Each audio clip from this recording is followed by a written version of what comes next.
What's the story, morning glory? What is the word, hummingbird? Thank you so much for clicking on my channel and for joining me for this very, very late review of Married at First Sight, Season 14, Episode 1, The Weddings Are Coming. Y'all, I just got done watching Episode 1. And I know Episode 2 is already out. Episode 3 is on its way pretty soon. I think it comes on Sunday or whatever. I have no idea. And I don't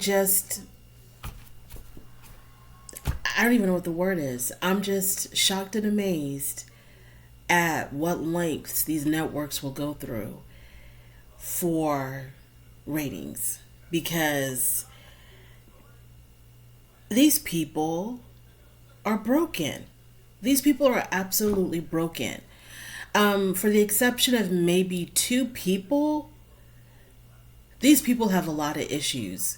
And TLC decides to throw them in these arranged marriages with these complete strangers. And I have no idea if their issues are resolved, if they're going to be bringing these issues into their marriages. Like, TLC, don't you want to see people end up in successful marriages more often than not? Because the track record for this show is horrific. It's absolutely horrific with successful marriages. And here we are with a new set of people, a whole new set of problems, and it's almost exploitive how this network is handling these cast of characters. Anyways, let's get started. Lindsay and Mark. Okay. So to me, when I'm watching this show and I'm listening to their stories, this is what I'm gathering from what I'm seeing. So this is strictly just my opinion. So Lindsay, so I'm watching Lindsay and I'm very worried about her. Her parents divorced just a short while ago. I think she said her parents divorced 4 years ago. So she was already, split 4 years ago. So she was already an adult when they broke up, when they divorced. But she's got this estranged relationship with her mother, where she says that whenever she tries to call her mother just attacks her. Whenever she talks to her mom just attacks her. Why is that? What issues are going on between Lindsay and her mother to where a simple phone call ends up with her being attacked by her mom? There's some major issues. There is some major mother-daughter issues going on there. And I don't want to jump ahead, but her mom didn't even show up for the wedding. And Lindsay was hoping that her mom would show up for her wedding. And let me go in order because I'm just like getting way too far ahead of myself. Okay, so let's start off with Lindsay and Mark. So I find out finally why Mark calls himself Mark the Shark, because in the pre-season episode, I didn't remember why he was called that. So he's called Mark the Shark because when he sees something, he goes out and he gets it. He's razor focused on his goals and he gets it, like a shark, I guess, getting its victim. And he's got very intense eyes.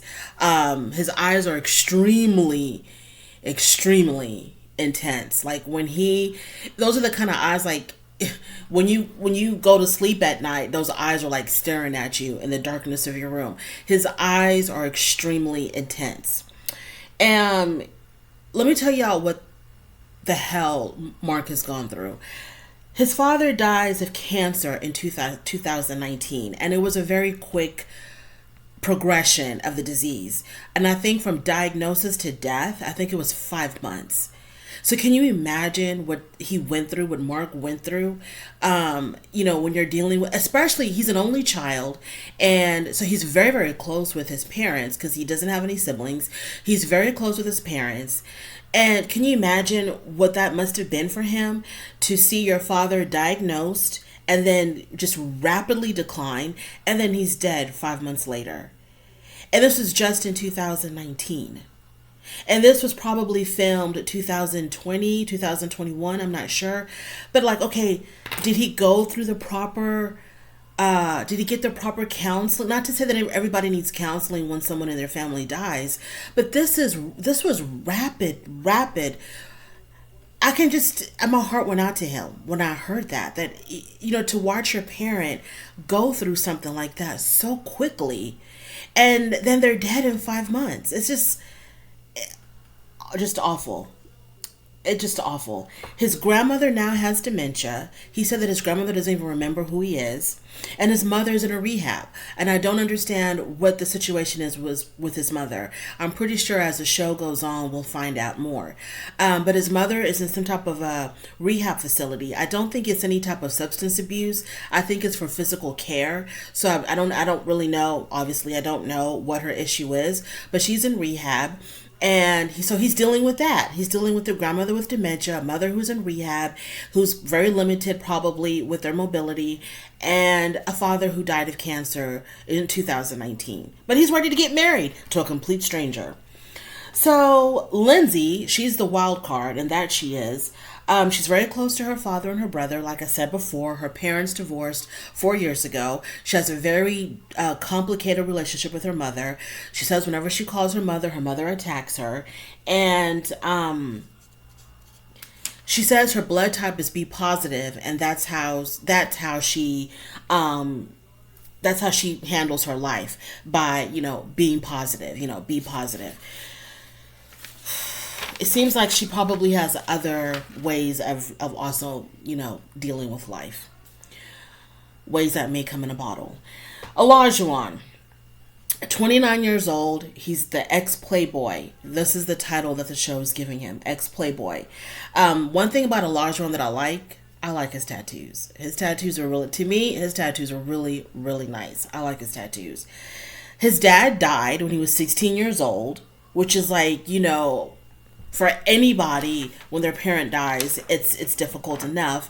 But at that age, 16, when you are becoming an adult, discovering who you are, leaving your childhood days, entering adulthood, now your father is gone. So his dad passes away when he's 16 years old, very close to his mother. They showed a picture of him and his mom, but his mom was blurred out. And I don't know a lot about television production, but it seems like the people who are blurred out did not give consent for their image to be used on the show. So he says he's very, very close with his mom, but I guess his mom isn't going to be a part of the show. We won't be seeing her because in the photograph, his mother was completely blurred out. When he was in college, he was a true player from let me say it like the way Martin says it on his show. I think it's Jerome that says the player from the Himalayas. That is Olajuwon all the way. He said that when he was in college, he had different personalities, different personas, different names for each persona. One of his names was Isaac because he was a player. He didn't want people to really know who he was because, I don't know, he was juggling so many women. Every woman he met, he gave a different name. I've never heard of anything like this before in my life. Is this player tendencies or is this multiple personality tendencies? But now he's older. He's taken 2 years off from dating to self-reflect, to find himself. He's enlightened now, and now he is perfectly comfortable just being himself, just being Olajuwon. He's thrown away all the multiple different personalities, all the multiple different names. That's in his past, and now he's just moving forward as Olajuwon. He says he wants a traditional wife. So there's a scene when he's sitting with his family. They're having a barbecue or whatever they're doing. They're having a cookout outside. And it's like this really long picnic table. And they're all sitting there eating. And this is when he announces to his family that he will be married in 2 weeks, that the experts found a match for him. And he gets kind of emotional, not really emotional, but whatever, when he's talking to his family and telling his family how their relationships, made him really long to have one of his own. And he cannot wait to be married, and he cannot wait to have a partner. And, he says all these wonderful glowing things about being in a relationship. But then he says he wants a traditional wife. Okay, that's fine. That's cool. You want a traditional wife. He says that she has to know how to cook. whether or not she can cook is a deal breaker for him. So one of his family members, I think it's his sister-in-law, says, you know what, it's not really about her knowing how to cook, but why don't you make it be something about the two of you? So I don't know where she was going, but I think she was trying to say something like, if she doesn't know how to cook, that's okay. Y'all can learn together. You can teach her. Y'all can go through this process together. And he was like, no, she needs to know how to cook. When I come home, I need to have a dinner waiting for me. Where is this coming from? Like, what? He wants a traditional wife, y'all, and he wants a wife that knows how to cook, and he said it's a deal breaker if she doesn't. So he was matched with Katina, 30 years old. She's the party girl no more. And she attracts men who are in relationships. And she ends up finding out way later that they're in a relationship, and their girlfriends are calling her, trying to interrogate her. Who are you? Why are you calling my man? Blah, blah, blah, blah. So she's always attracting men who are in relationships. And so she's on the show because she just cannot break that cycle. She just cannot seem to find people who are 100% single. So she joined the show, she says, so that she can be with someone who she knows for sure is single and not in a relationship. Her parents divorced when she was an infant. Okay. Her parents divorced when she was an infant. Her father has been incarcerated for the majority of her life. From the time that she was a baby, which probably led to the divorce because, he went to prison. So the mom was like, okay, you're going to be gone for a good minute, so let's just end it now. So from the time that she was a baby until her adulthood, her father was incarcerated. I believe he's free now, but he was incarcerated for a big part of her life. And so she says that she never had this father-daughter relationship.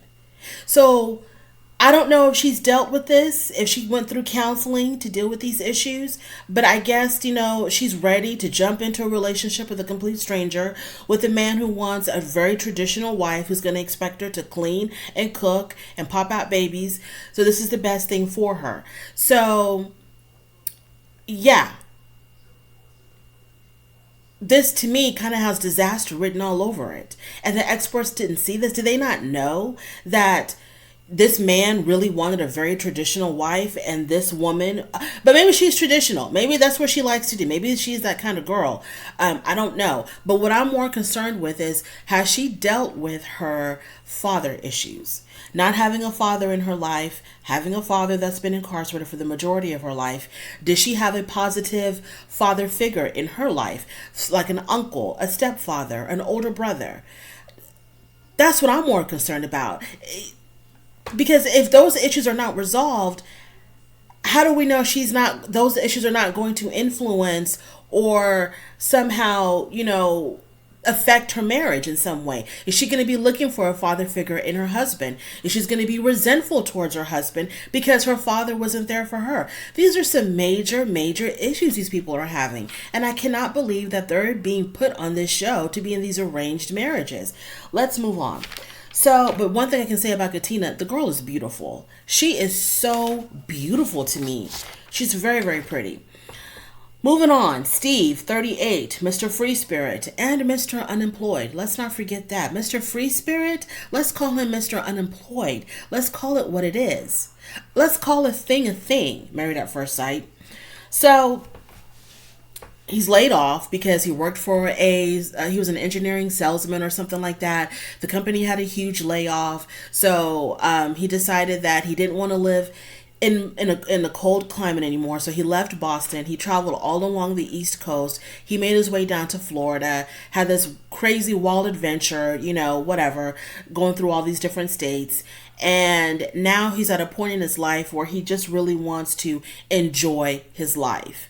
Okay, what does that mean? We all want to enjoy our life. No one is here living thinking, I want to be here, but I don't want to enjoy life. Everybody wants to enjoy their life, but we also have bills to pay. We have to keep a roof over our head. We have to keep gas in our cars. So we need to go to work and we need to make money. How are you doing that, Stephen? So he announces to his family. He has this huge family. His father, I'm going to say something. I'm not trying to say that it matters or anything like that. I'm just making an observation. His mother is white. His father is Asian. So he has this huge family. They're at a restaurant having dinner, and this is where he makes his announcement that he was matched. And one of his brothers said, "So what are you going to tell your wife when she asks you, what do you do for a living?" He said that he's going to tell her that he was a sales engineer, but he did some traveling and some self-growth work. Now he's doing some freelance, and he hopes to get back into his career very soon. And so the brother goes, so basically you're in between jobs. Yeah, let's call a thing a thing. Let's not make it all flowery and pretty and all of this. Just tell her I'm in between jobs. I got laid off. So yeah, and I'm trying to get back into the workforce. Let's not do all of this. I was soul searching, self-growth, all of this stuff. This is going to be your wife. And we need to, keep it real cute and keep it real and keep it honest and keep it truthful. Please. Let's not do all this poetic stuff. So I remember in the preseason show, he had said that, he'll get a job when he feels the need to get a job. So like if they're going to buy a home or have children, then he's going to get a job. It seems like he's really enjoying not working. And he probably thinks that, he's probably one of those people that's, I don't know if he's turning into a hippie or something, where he's probably like, I don't want to be a slave to the almighty dollar. I don't want to be clocking in and clocking out. I just want to enjoy my life and, enjoy nature. I don't know what's going on with Steven, but he says he does freelance work. So I hope the freelance work is what's paying the bills. And I hope the freelance work is very consistent freelance work. He didn't say what he did as a freelancer, but I hope it is consistent and is helping him pay the bills. Oh, good God Almighty. Noah is probably the only normal one here. Now, she also has an alter ego. I don't understand the need of people talking about their alter egos. I don't get it. Sometimes, we all have different aspects to our personalities. Sometimes we like to cut loose. Sometimes we're a little bit more serious. Sometimes we like to party all night. Sometimes we all have different aspects to our personality. So I don't understand why Noi made it a point to say that she has this alter ego that has a name, and that name is Noisy. And this girl, Noisy, likes to put on a wig and cut loose and go dancing and just be really wild and free. Well, that's just you, Noi. That's just the part of you that likes to have fun. We all have that in us. But anyways, hers has a whole name and a whole different personality. So she says she's a hopeless romantic, and she talks about all the things that she's done for love. She's traveled across oceans for love. She's been to England, chasing some man. So she's like a hopeless romantic. And so hopefully, because she's a hopeless romantic and she's so in love with the idea of love, that when Steven tells her that he doesn't work, hopefully that she can see past that and just love him for who he really is. And, think and say that, well, you know what, it doesn't really matter. I make enough for the both of us. You go do you, as long as we love each other, we're in love, I'm cool. So hopefully she's hopelessly, romantic enough to not be bothered with him not having a job. And she talks about her upbringing. She was born in a refugee camp in Laos. And she came to the United States when she was 2. And she talks about how hard her parents worked to give her and her sister a really good life. And she's very, very close to her family. And Steven is very close to his family. And Steven, and I've mentioned this before, and when I was talking about the pre-show, his grandparents are in an arranged marriage that worked out successfully. So it appears, because you never know what goes on behind closed doors. And he says his uncle and his wife also had an arranged marriage. So he has positive examples of arranged marriages. So he's like, like I said before, he'll be a good support system for Noi if she expresses any doubts about this process. Jasmina, 29 years old. She is Miss No Nonsense. She's paired with Michael, 28, Mr. Training for Love. Okay, so Jasmina, her story is interesting. Her mother abandoned her. So she was raised by her father and her stepmother. At some point in her life, her father moved to Jamaica. She didn't go, or she didn't want to go or couldn't go, so she stayed with her stepmother. Because her stepmother raised her and she's very close with her, her stepmother ends up adopting her. Her stepmother gets remarried. So now she has a stepmother and a stepfather. So she was, those are her parents now. And her father in Jamaica. But that's her background. Her stepmother adopted her, so that's her mother now. And when she tells her family, which is like it was her mom, her stepfather, her sisters, she tells them that she's mad. She's going to be getting married in 2 weeks. Her mom really took it hard. Her mom was like very worried about her marrying a stranger, and was he going to be good to her, and all of that. Give me 1 second.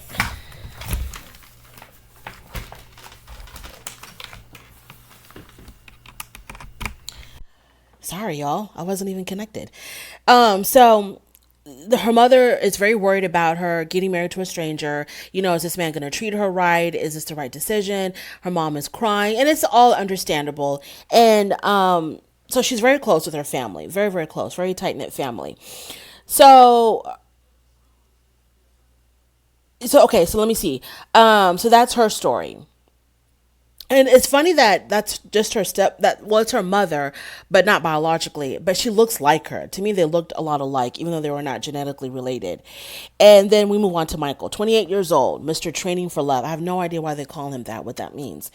So, because it seems like he was training for anything but love, because he talks about how in his past relationships, he was so, he was never ready to be committed or to get really close to someone, that he would nitpick on every little thing about his girlfriends to the point where he would end up breaking up with them. So he would always look for the negative in them just to find an excuse to break up with them. So I don't know how that's training for love. So he's 28 years old. He also has a tragic story. His dad died when he was 11. His dad died when he was 11. His brother got shot and killed. And his mom died when he was 20. So it's just him and his siblings. He says it's really hard to let people in because of all the losses that he suffered in his family. It's really hard for him to let people in. But he's ready to get married to a stranger. To a woman whose mother abandoned her. So he tells his sisters the news. They're sitting at the kitchen table, and he tells his sisters, the experts found a match for me, and I'm going to be getting married in 2 weeks. All of his sisters are really happy for him. They're very excited for him. He calls his brother. He tells his brother. His brother was happy for him as well. And he asked his brother for advice. And his brother said the most important thing is to compromise. And his own brother tells him, and I don't think you can do that. I don't think you're a great compromiser. And he himself even admits, yeah, that's something I really got to work on. You need to work on it like yesterday, because you're about to get married in a couple of weeks. You need to work on it like yesterday, because from the time that you get married, marriage is about compromise and communication. So that's Jasmina and Michael. Yeah. Chris and Alyssa. Chris is Mr. Monogamy because he's like I guess when he's in relationships, he doesn't cheat on them. That's why he's Mr. Monogamy. He's always in relationships. He's a serial dater. Ever since he was in high school, he's been in a relationship.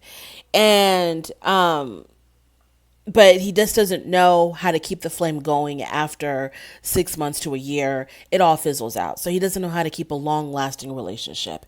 When he tells his mother that he's getting married, his mother thinks that he's on a real estate show. So he sits down with her at some restaurant and he tells his mom, I'm here to let you know this is not about real estate, but I'm going to be getting married and the experts have matched me. So his mother is rightfully shocked, and his mother is kind of like, are you sure you want to do this? And he's like, yes, I'm ready, blah, blah, blah. So he also plays professional disc golf. I think that's what it was called. I have no idea what this is. I've never seen it before in my life.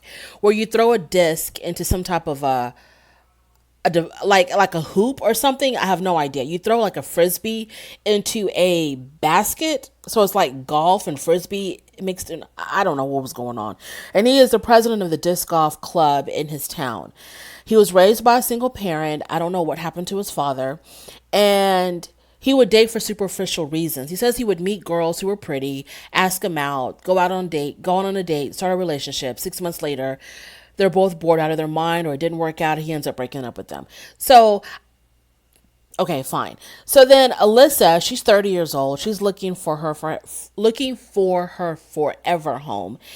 She's a big animal lover. She tells her mom and her friends that she's getting married, and they're like having wine, like in a winery or something. I don't know, wine field, I think.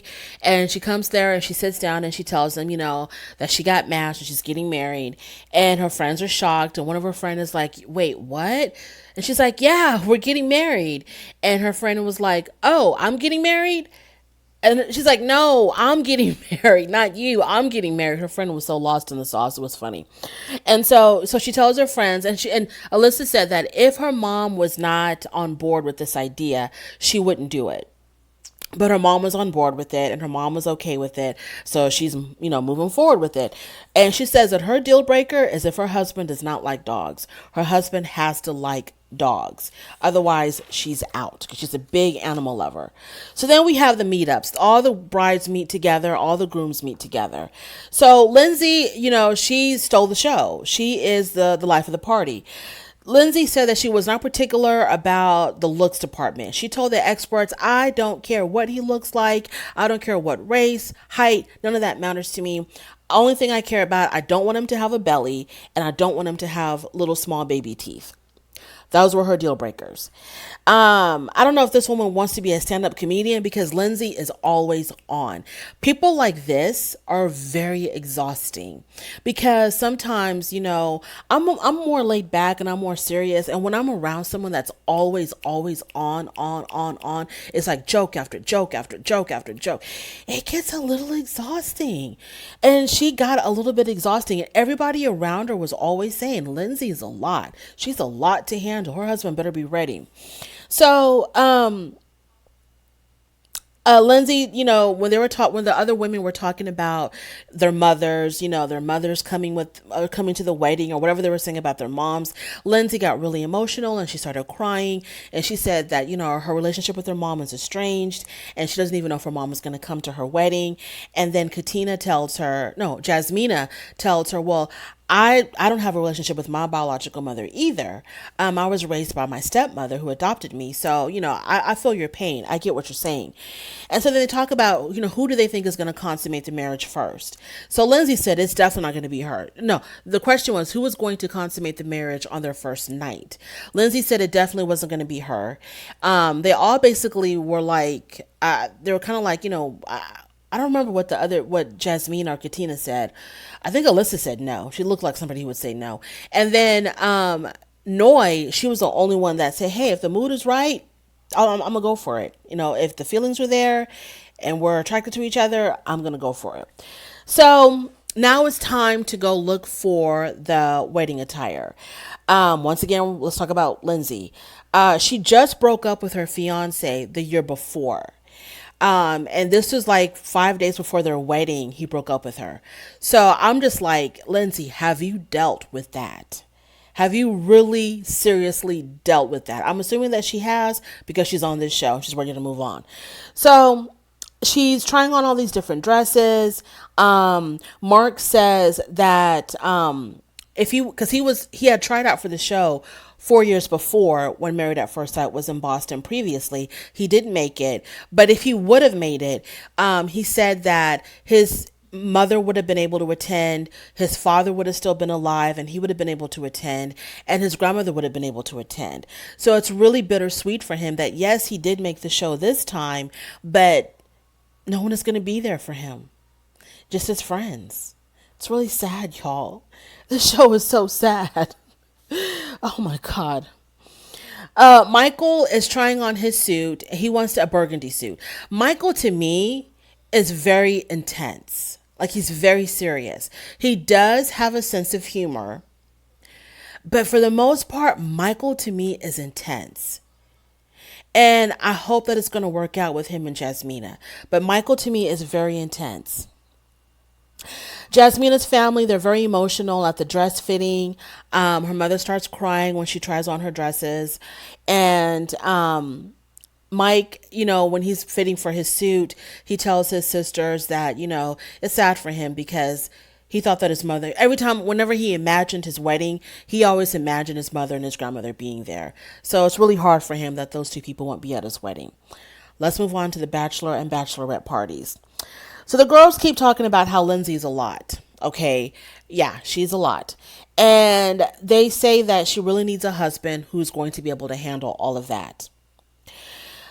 Lindsay is drunk at the bachelorette party, and she tells the girls that, Boston is a very small town, and she hopes that she goes, I wonder which one of your husbands I might have slept with.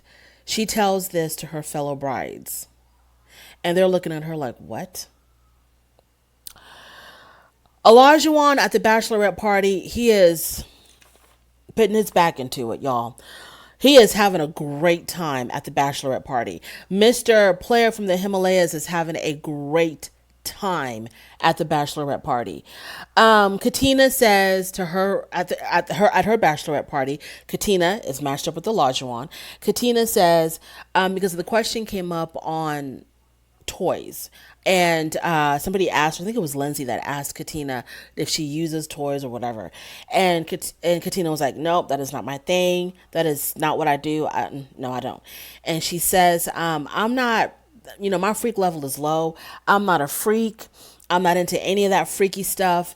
And then as she's saying this, we get the good old split screen. Okay. TLC gives us that good old split screen. And while she's talking about how, conservative she is and she's not a freak, on the other side of the screen, Olajuwon has some stripper's legs wrapped around his neck and he's completely shirtless. And he is absolutely diving into it. And he tells his boys that he wants the kind of wife that's going to go to strip clubs with him. A traditional wife. Okay, keep that in mind. He wants a traditional wife who cooks and cleans and all of that, but also has time to go to the strip clubs with him.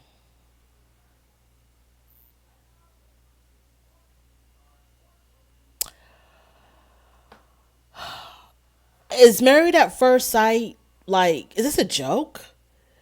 Is a joke on us? Is a joke on me? What's happening here? This doesn't make any sense. So Noah is having a blast. She is dancing her little butt off. She's having a great time. And I'm really hopeful for Noah and Steven. Like I said, she's a hopeless romantic. She loves love. And I hope she loves it enough to look past the fact that Steven isn't working. If she can look past that, then I'm really hopeful for Noah and Steven. Mike, he's at his bachelor's party, and he's sitting at the table with one of his friends, and he says, you know what, he's kind of getting too much into his head, and he's beginning to really overthink all of this. So he's, I guess he's starting to freak out a little bit. There was a scene at the Bachelorette party in Lindsay's confessional. Not even her confessional, but she's, talking to the producers or asking her some questions. And I guess they're asking her opinion on the other brides. So she goes through all the brides and she says that Jasmina looks like Naomi Campbell. She's really beautiful. Katina has a great personality. Noi is our little wild child. And then she's like, is there a fifth? And she's like, no, seriously, is there another bride? Because I don't even know her name. Where is she? She's missing. Y'all, I hollered. I was laughing so hard at that scene because Alyssa is a non-factor. I mean, she's but you know what? She's matched up with Chris, which is really good because her and Chris have that same no personality, really low key, not that interesting, kind of boring. So hopefully this is a match made in heaven with her and Chris. Because on the other side of town at the bachelor's party, y'all, I could not believe what I was seeing. I cannot believe the things that they were showing on TLC. TLC stands for the Learning Channel. Y'all, Mark the Shark was getting the lap dance of his life. The things that stripper was doing, you're just going to have to go and see. And somebody asked Chris, they were pointing to Mark and the activities that were going on with the stripper. And they were like, hey, Chris, why don't you get a lap dance? And Chris was like, oh, no, no, no, no, no, no, no, no. He didn't want to go anywhere near the strippers. He didn't want to touch that stripper with a 10-foot pole. He was like, no, no, no. Whatever's going on over there with the stripper, that's what I want my wife to do to me. So he wasn't down with that at all. So he's just like his soon-to-be wife, Alyssa, because she wasn't, participating in any of that. But at the Bachelorette party, they didn't have male strippers. They had female impersonators at their Bachelorette party. So Lindsay's worried. We're moving on. The day before the wedding, Lindsay's worried of whether or not her mom is going to show up for the wedding. This is really tough for her. And she says that this wound that she has about her mother is the one thing that she has not been able to heal on her own. Like I said, these people are very broken. These are broken people. So she's in the midst of a breakdown of a relationship with her mother. But she's ready to get married to someone else, which is fine if you are dealing with those issues, because you don't want to take out any resentment that you have with your mother on your husband. Because you can't communicate with your mother the way you want to. So you have to hold things in, but then you let it out in your marriage. That's what I'm trying to get at. Is she dealing with these issues with her mother in a professional setting so that she doesn't taint her marriage with whatever's going on with her mom? Anyways, moving on. So here we go with the weddings. The first wedding is Lindsay and Mark. Lindsay made a lot of jokes about, what she's hoping for as far as Mark's anatomy. Very inappropriate jokes. And I'm just like, what is happening here? So anyways, and I think she does these vulgar jokes, I guess, to cover up the pain. I don't know. So anyways, Mark calls his mother, and his mother is like, why are you doing this? This is not the way to go. Why didn't you do it the normal way? And he's like, Mom, I tried the normal way. I tried for a long time and it just wasn't working for me. And, she's like, okay, goodbye, Mom. And, he had to let her go. And then, Lindsay's mom does not show up for the wedding. On the way to the wedding, Lindsay is drinking like a fish, and her bridesmaids are just giving her glass after glass after glass. This woman is about to walk down the aisle and has to recite her vows, and y'all are just continuously letting her drink like this. Like, what is happening? Why are y'all doing this to this woman? So when she gets out of the car, Lindsay is lit. She is lit up. She could barely stand up straight, y'all. And she has to use the bathroom, but they tell her there's no time. She has to walk down the aisle. So she walks down the aisle. She makes it to the end of the aisle. She meets Mark. They do that whole, awkward greeting that they do on every single wedding that they do. Oh, what's your name? All that stuff at the altar. They repeat their vows, which I'm surprised that she was able to read hers because the girl was lit. Then after they do the whole vow exchange, they go off somewhere alone just to talk, the two of them. And what I did like was when she put her bouquet to the side and she just really wanted to give him a nice, good hug. So she gave him a hug. And then after that, she was off to the races. She was talking a mile a minute. She was asking him question after question after question. She was on. Joke, question, joke, question. The man couldn't even get in a word in edgewise. And he was like, wow. He could not believe like how animated she was. What's your favorite color? What's your favorite animal? If you were an animal, what would it be? I mean, she just would not stop. And I don't know if this is the real Lindsay, or is this drunk Lindsay, or is this nervous Lindsay? I don't know what's happening here, but I'm going to need her to take it down a couple of notches. Just a couple. So, and by the way, when he was putting the ring on her finger, the ring didn't fit. He really struggled to put the ring on, and she made an inappropriate joke in front of, the entire wedding guests. It's like she has no filter. She really has no filter. But anyways, she didn't say that, she was not They didn't. He said she was beautiful. He did say that she was beautiful. I guess she liked him. She didn't say anything negative about him. So I'm hopeful that that there is an attraction there. But yeah, Lindsay was like going 1,000 miles a minute with the questions. And then at some point, she was completely laid out on this bench. He came to sit down next to her, and he was like, no, she says, if you were an animal, what would it be? And he says, a monkey. Monkeys. I don't like monkeys. It was just like, and I know this kid, I mean, I thought Mark was hyped. He is nothing compared to Lindsay. So I don't know if this is because she was nervous and she had a little bit too much to drink. And maybe it's either like she's on or she's depressed about her mother. Like there's no in between. But anyways, that's my review. If you made it this far, I really do appreciate you because you took your time to spend it with me. And I appreciate that more than you'll know. Please don't forget to like, comment, and subscribe. And join me again for a proper review and then hopefully an on-time review of the next episode of Married at First Sight. Thank you so much. Bye.